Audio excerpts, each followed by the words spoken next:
Hi everybody, welcome back to the channel. I am super excited to be recording another Halloween video. Honestly, I can't tell you how excited I am to be able to do all of this Halloween spooky content.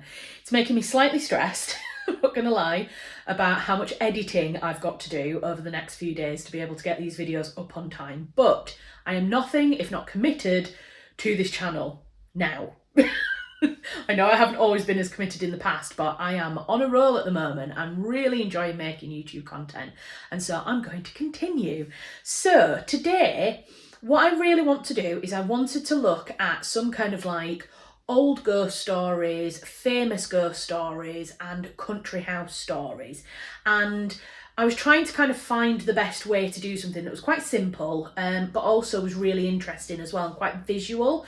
Because the problem with telling ghost stories on a visual platform like YouTube is that all you're doing is looking at my face. Now, I could do some like really spooky stories where I did them as audio, and I might do something like that in the future, but I wanted to do something that was quite visual for you today. So what I thought we would do is have a look at some really famous ghost photographs. Now, some of the ones on here you might have seen, might not have seen, and there might be some that are very famous that you think, well, why aren't they in this list? I've just tried to keep it quite simple. I've just picked a few of my favourites that I thought we could have a chat about, and if you like this I can always do more in a future video or next year for next year's Halloween. But let's jump into the first ghost photograph. Right, so this is the first photograph that I wanted to show you. Now, I'm sure you can see the ghost, but for sake of audio description and also just in case you can't quite see it, I will explain it. So, in this photo, it is a sepia toned photograph, and you can see that there is the image of what appears to be a man sitting in a chair. Now, the background on this photograph is it was taken in 1891, and it was taken on the day that Lord Combermere was buried. Now, this apparently is a photo of Lord Combermere in his favourite chair. Now, this was taken in Combermere Hall, which was his ancestral home, and he'd recently died in a riding accident, and so on the day that this photo was apparently taken, it was the day of his funeral. And yeah, somebody apparently snapped this photo on the day of the funeral, and it was a professional photographer apparently who was taking shots of the house and the interiors of the house who took this photograph. And the story goes that all the servants were at the funeral, the family members were all at the funeral, and so there was no way that anyone could have been in the house and taken that photo. So some people think that maybe it was done as a long exposure. So basically, the camera started, somebody went, sat down in the chair, then moved, and as part of the long exposure is part of somebody sitting down. But the legend goes that everybody was out of the house and there was nobody there. So that's the story behind this photograph, and now we're going to jump into it and see whether we think it's real or fake. So the first thing that I want to discuss is the kind of anecdotal evidence around this photo, which is the theory that all the staff were out of the house and nobody was in the house to have done this long exposure technique, therefore making this a legitimate ghost photograph. Now, on the principle of it, you think, oh right, okay, well if there's nobody in the house, then obviously it's a photo of a ghost. However, there's a couple of things from my own kind of knowledge of how country houses ran, especially at the turn of the 20th century, which was kind of like the peak heyday of the country house, that make me question that. So there's a professional photographer who's coming into the house apparently. Who's let him into the house? Who's escorting him around the house? Who's making sure that he has everything he needs? What if he needs a drink? What if he needs to go to the bathroom? There must have been, if this is a professional photographer, there must have been at least a couple of members of staff with him or a very close by in the house so that they could attend to him and make sure that the house itself was secure. So if there were at least one or two members of staff in the house, that kind of erodes that whole story that it couldn't have been a servant that came in and sat down for the long exposure. So it kind of pokes holes in that kind of, I don't want to call it an alibi because we're not talking legal things here, but that idea that it could have been a staff member and this could have been faked does kind of start to sound a little bit more believable when you think of it in terms of that person couldn't physically have been in the house by themselves.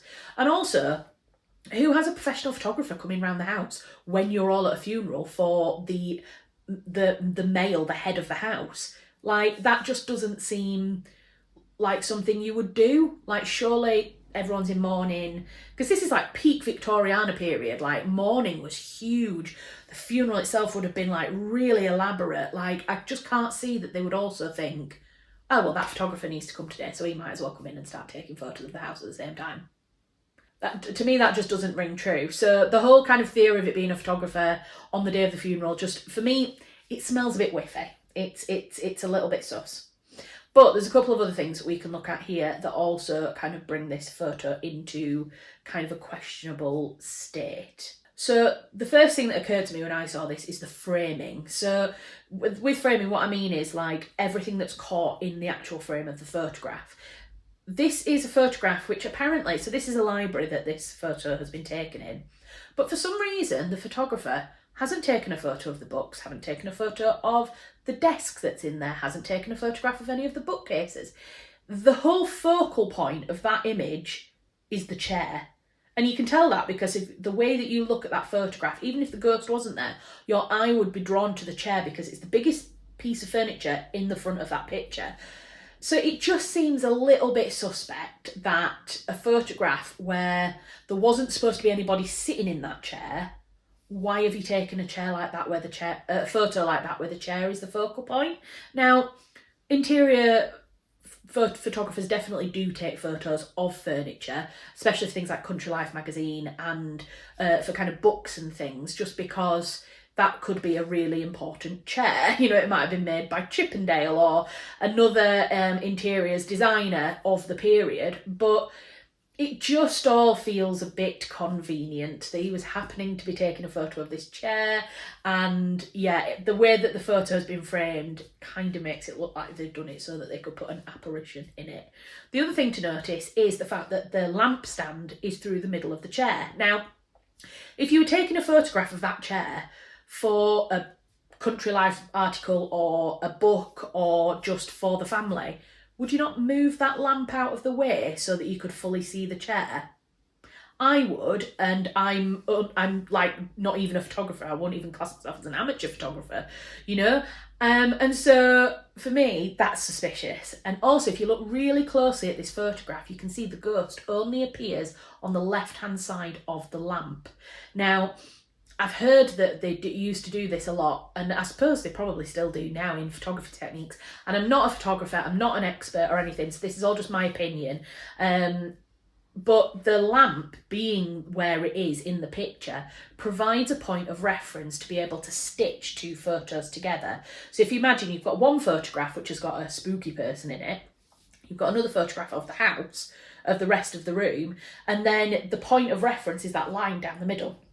You can put the two photos together, and as long as they match along that line, then you hide the seam of those photos in that line. Do you know what I mean? So that for me is another sign, I think, that this photo has been faked. And ghost photography in the peak of the Victorian period like this is something that was really, really popular. People wanted photographs with their loved ones, so you've got I can't think what it's called, I'll call it post-mortem photography, but there is a name for it, which is photographs that people had taken of their dead loved ones. You know, people are like that. Really unflattering, but there are literally pictures. I'll put a couple of examples up on the screen. There are literally pictures of people who had photographs taken with their dead loved ones, and it's bonkers now to think of you doing anything like that now, but they did. And they also loved having ghost photographs done to show their friends and family. I mean, this is the period of the Ouija board. This is the period of parlour games where they would do seances and try and waken the dead. So they were really in tune with spirituality and ghosts, and so it's not unheard of for them to kind of fake a ghost photograph for either entertainment or to share with family and friends, or even just to mark the fact that Lord Combermere had died. It seems odd to us, but at the time they probably liked it. So I think for me, I think that this is a fake photograph. I don't think this is a real ghost capture, but I think this is a really great example of a faked ghost photo. So this next photo we're going to look at is probably one of the most, in fact, I'm going to put my neck on the line here and say this is the most famous ghost photo in England, because this is one that I think when anybody thinks of like ghost photography, this is the photo that they think of, even if you're not involved in heritage, even if you don't particularly are interested in the paranormal.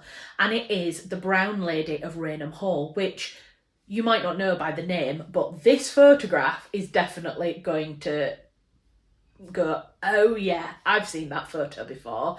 It is super, super famous. And basically it was taken by two country life photographers who were photographing Rainham Hall. So it's kind of linked to the previous photo that we just looked at about Lord Combermere's death. These are two photographers who were taking photos for a Country Life article, and they had set up the camera, they had it all ready at the bottom of the stairs to take a photo of the staircase. And as they were stood there, they saw with their naked eyes a mist figure, an apparition appear on the staircase. And because they had the camera already, they hit the button and took the photo. And that is this photo that you see on the screen now, the Brown Lady. So that's the backstory. That's as much as we know about the actual photograph itself being captured, that they saw it with their own eyes. They both could verify each other that they both saw it, so that's always good. But then again, people in cohorts with each other will say that. And yeah, the photograph itself. Now, there's an institution, or there used to be, called the Society for Psychical Research. And if anybody has watched the Ghosts of the London Underground documentary, which is one of my favourite paranormal documentaries ever, I must watch that documentary about once every 6 months. I absolutely love it. There is a guy called Maurice Grosse, I think is his name, and he used to run the Society for Psychical Research. And they basically, at the time, had a look at the photo, had a look at the negatives, and said that they believed that it was a real photograph. They said that it was legit. And it was back in the day that, like, if the Society for Psychical Research said it was legit, then you basically got the stamp of approval. However, many, many years later, quite recently, they did come back out and say that they thought that that was actually an accidental error, that they shouldn't have said it was legit, and that what they actually think is that it was an accidental long exposure. So basically, one of the photographers was taking the photo, the other photographer maybe decided to walk up the stairs and come down just to see how the lighting reacted, and they took the photo and it accidentally did a long exposure. I can understand that. I think that that is probably, for a lot of ghost photos that I see, I think what's happened is double exposure. So I've even, like, back in my childhood, I know that my mum used to have some photos which had double exposure, and basically they'd already been, I don't even know how you do this, maybe if it's like you use an entire film and then reuse it again, but basically you end up with two photographs on the same image. And like I say, I've had this before, and it looks like there's, you know, ghost people stood in the background, because you basically got two photos laid on top of each other. And I think that is what happens in a lot of ghost photos. There's one of a little boy, a grave with the image of a baby supposedly sat in the grave, and I think that's a double exposure. But this one, it just looks a little bit weird. It looks kind of more figurely-like. It's almost like if it was going to be a long exposure or a double exposure, that person has melted as they've been walking down the steps. So that's what they said. For me, I think with this one, the framing, again, the ghost is centre stage, it's right in the middle. It kind of looks a bit too convenient. But the backstory and the fact that I know that country house photographers took photos of staircases, because staircase is one of the big architectural details in a country house, and they absolutely did take photos of them, especially if they were particularly ornate or detailed, if they were significant to the architectural history of the building. Sometimes they had things like cantilevered staircases that were engineering marvels in and of themselves, and so they did photograph those. So it's a bit of a 50-50. It looks a bit convenient because the ghost is centre stage, but also I do know that they did take photos of staircases. So for this one, I think I'm kind of on the fence. I am more willing to believe that this one's real compared to the previous one, but I do think that there's a few things that are like, could it not? I think the fact that there isn't really anything else to discuss around it means that you've just got to either take a leap of faith and say, yeah, okay, I'm going to say that I think that's real, or not really. So I'm going to say I'm on the fence with this one. It might be, it might not. Sorry. It's a bit of a cop-out, I know. So this one is a photo taken at Newby Church in 1963. And as you can see from this photograph, we have another melty apparition. Now, with this photograph, like I said, this was taken in Newby Church by Reverend Lord, who snapped the photo, said he was taking a photo of the altar, and he didn't see any other apparition or person in the church at the time when he took this photograph. So that's the only backstory we have, to be honest, for that photograph. We do know that experts have taken a look at the photo and have taken a look at the negatives and have said that it's not faked, that it is original. Whatever appeared on that photograph was on the negatives, which is usually when things are tampered with, it usually happens with the negatives or post-production, so that you can add the ghost later. They said that nothing had been tampered with. So really, to all intents and purposes, there is nothing here that suggests from experts or from the story that this wouldn't be real. However, a lot of people consider this to be a fake photo. And the reason is, and it's a bit of a weird reason really, but a lot of people consider it to be a fake photo because it looks too much like a ghost. I tell you, you can't win. You're damned if you do and you're damned if you don't, honestly. Like, this looks too much like a ghost spirit, and that's why people think it's fake. I mean, it does look a little bit like the Scream mask, the thing. And what was it? Oh, Edvard Munch's Screaming Man painting. So I think that's why people think it's fake, literally because they're like, it's a bit too obvious.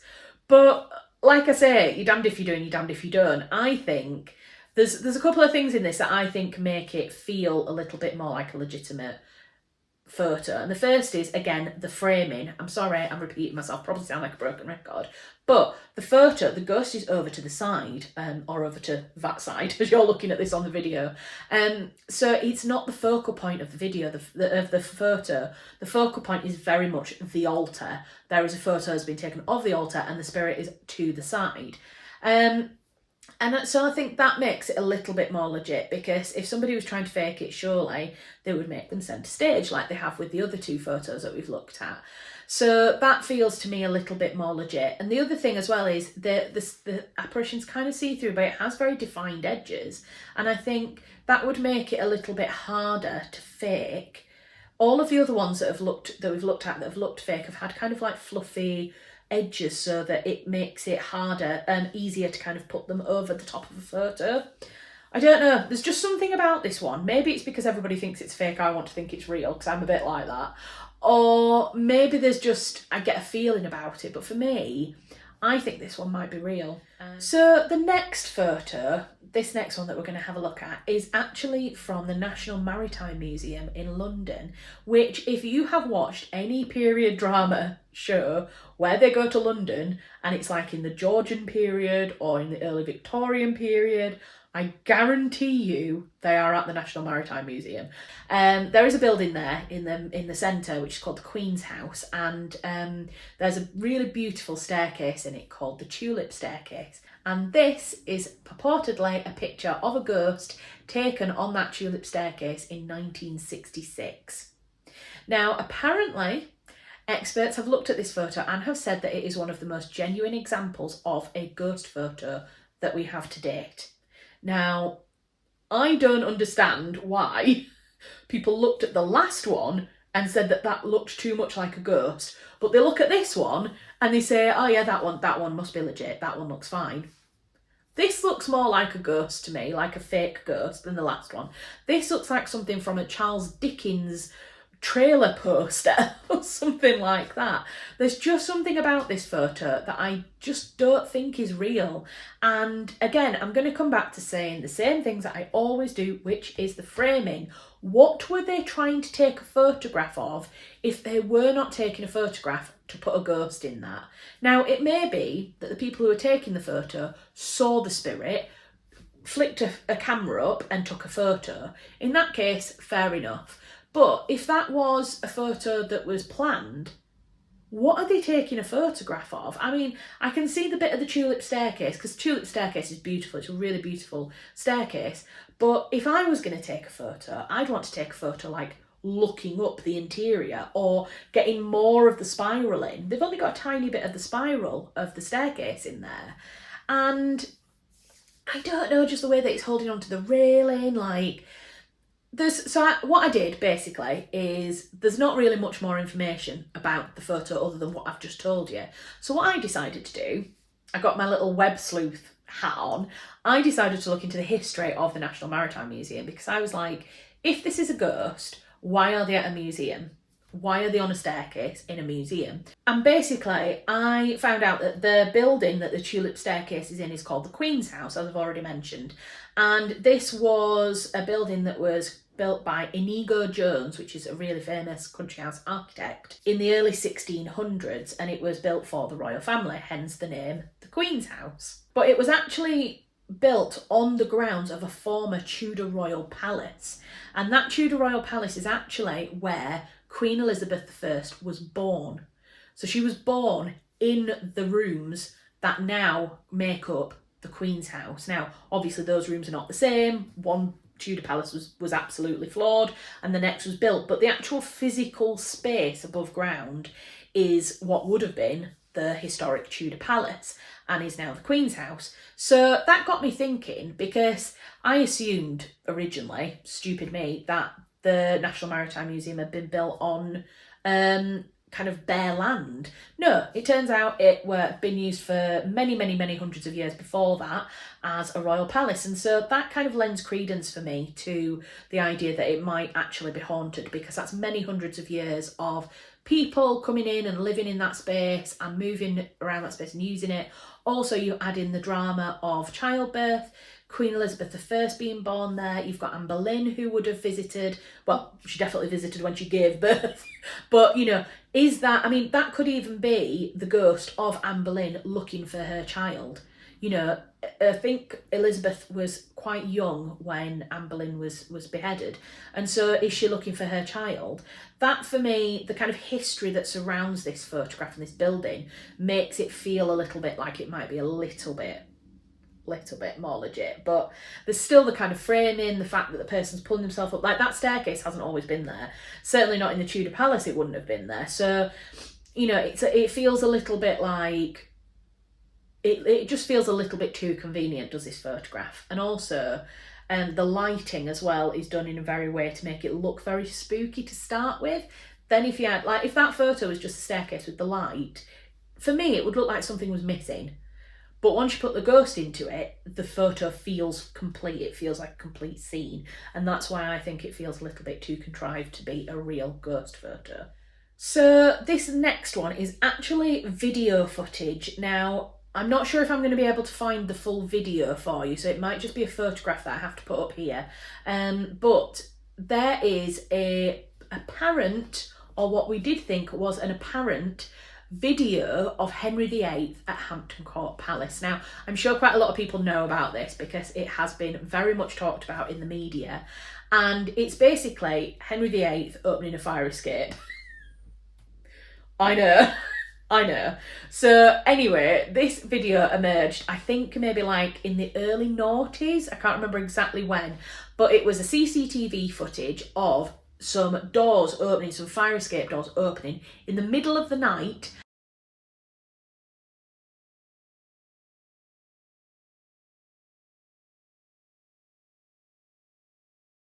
And there is a person, a figure in Tudor dress that opens both doors and then disappears.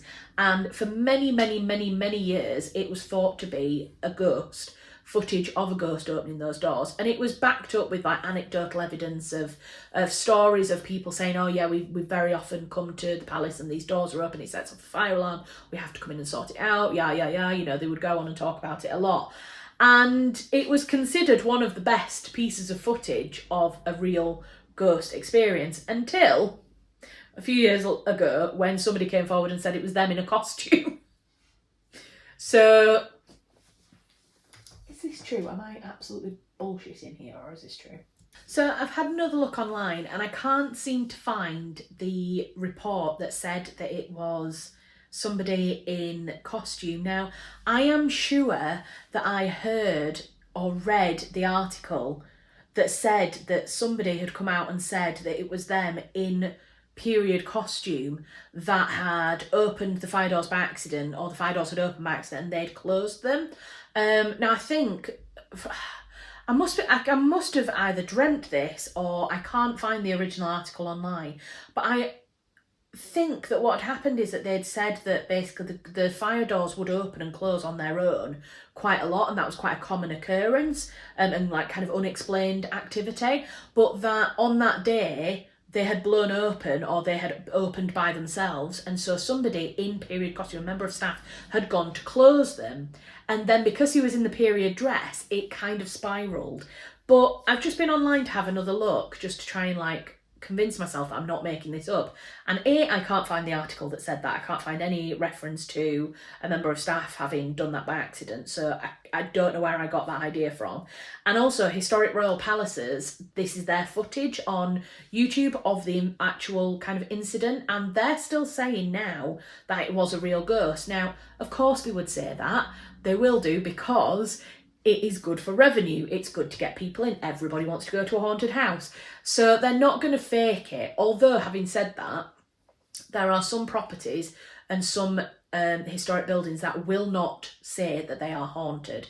And there's some that, like some English heritage properties, some National Trust properties, can be really cagey about paranormal experience, because they get people coming who aren't there for the right reasons. They're not there to look at the architecture or the beautiful interiors. They're there for the ghosts, and so they're not very respectful. So I can understand sometimes when places don't push ghost stories, but it seems like Historic Royal Palaces have no qualms about that, and I'm quite happy to push the ghost footage. So for me, it feels a little bit like it's great footage, and if it's real, then it's one of the best examples of a spirit that has ever been caught on camera.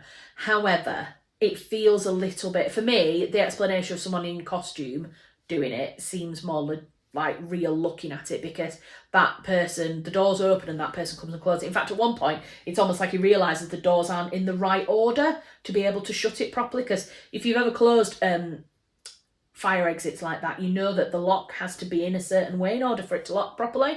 And so that for me feels more like a believable story, is that that's what happened. And I said Henry VIII, but actually that person doesn't, the person in that figure, now that I've just rewatched it, doesn't look like it's in Tudor costume. It actually looks more Jacobean, so it looks more like it might be James I or James II, something like that.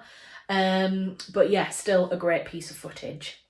So I just have a couple of other photographs of note. I'm not going to go into a lot of detail, but I just wanted to show them here because these are some very famous photographs that I wanted to show you just so that you could see them and let me know what you think. So the first is the mother-in-law in the back seat, which sounds like some kind of skit for a comedy show. But this photograph was taken in 1959 by Mabel Chinnery, who took this photograph of her husband sat in the front seat of the car. When they had the photo developed, her mother-in-law was apparently sat in the back seat, and she hadn't been sat there. She'd actually been dead for a few years when this photograph was taken. So there you go, that's that one. The next one is the spirit of Freddie Jackson and his battalion. This is a photograph of an RAF squadron. Sorry, I can't remember what number battalion was this and the other, but you can look it up online. Basically, this was the whole group were having a photograph taken, and unfortunately, Freddie Jackson couldn't be there to have his photograph taken with the rest of his squadron because he'd actually died 2 days earlier on the same spot that they were having the photograph taken, which, if I'd just seen one of my comrades die 2 days earlier on that spot, I would be feeling all sorts of weirdness about having a photograph taken there. But anyway, that's what the story says, is that he was killed by a propeller in an aeroplane accident, and then 2 days later they had this photograph taken, and Freddie wanted to be in the photograph even though he couldn't be there in person, and so this is the photo that was the result. Now, the one thing that makes this a little bit more kind of, I suppose, believable or a bit of something to talk about is the fact that the photograph was actually taken on the day of Freddie's funeral, which is very similar to the Lord Combermere photo that we saw right at the top of this video. And so if you believe in the whole thing of spirits being around on the day of the funeral and sticking around until they're laid to rest so that they can see friends and family, then that makes this photo a little bit more believable. And I kind of like this one because there's not a lot of pareidolia in the background. It is quite clearly a face, but it's kind of peeking round. For me, this photo kind of gives me chills when I look at it because I think this is one of the best examples of a real paranormal ghost photo. So that's it. Those are my famous photographs and what I think of them. Do I think they're real? Do I think they're fake? I think there's a couple of really good examples of real or unexplained images in here, but I think there's also some that have definitely been tampered with a little bit to make them appear more spooky than they already are. So what did you think? Which one of them did you think was real and legitimate? Which ones did you think were fake? Have a chat with me in the comment section. Let's have a debate about it. I love to talk about things like this. So yes, let me know what you thought. And I will be back tomorrow with another video. You're getting lots of videos off me at the moment because I've got a NaNoWriMo announcement to make. So if you've been missing my writing content and you're wanting to see more about my writing, then that will be an announcement video will be coming tomorrow about NaNoWriMo. So yes, I hope you've enjoyed this video. Thank you very much for watching and I will see you in the next one. Bye.